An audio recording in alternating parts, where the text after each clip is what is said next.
Welcome to this Sahara 4 exercise. In this exercise, we will import the dynamic well attributes that will reflect the changes over time of the extraction system of the wells in our project.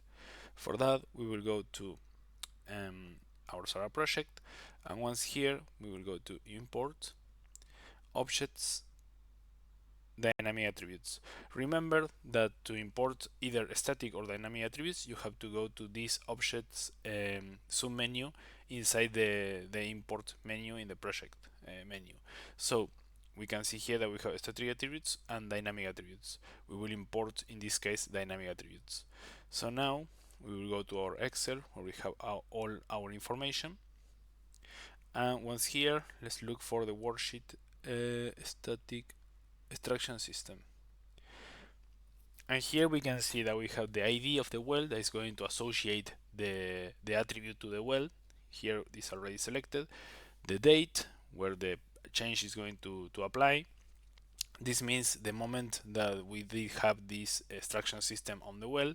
Here we can see, for example, for the well D1, we did have the first extraction system that is recorded is in 2014, and the next one, the next year, was changed to a PCP from a socket rod pump that in this case is called BM in this file.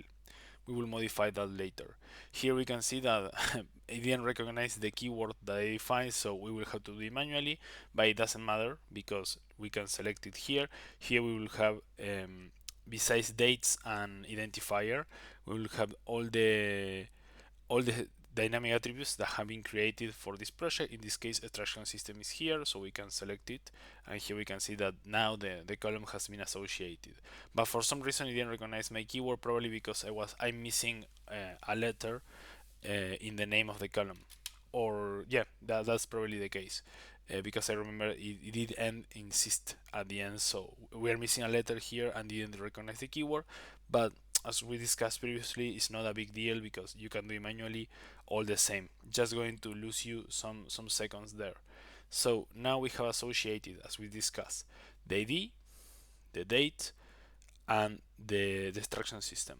So now we will click on import. We will have this small report here, which is going to tell us that everything was imported correctly. We have imported 90 dynamic attributes. That means 90 changes of extraction system to the wells. So now we click OK and we close this window. So now we can see that we have imported correctly the dynamic attributes into the project. So thank you for watching, and I hope you have a great day.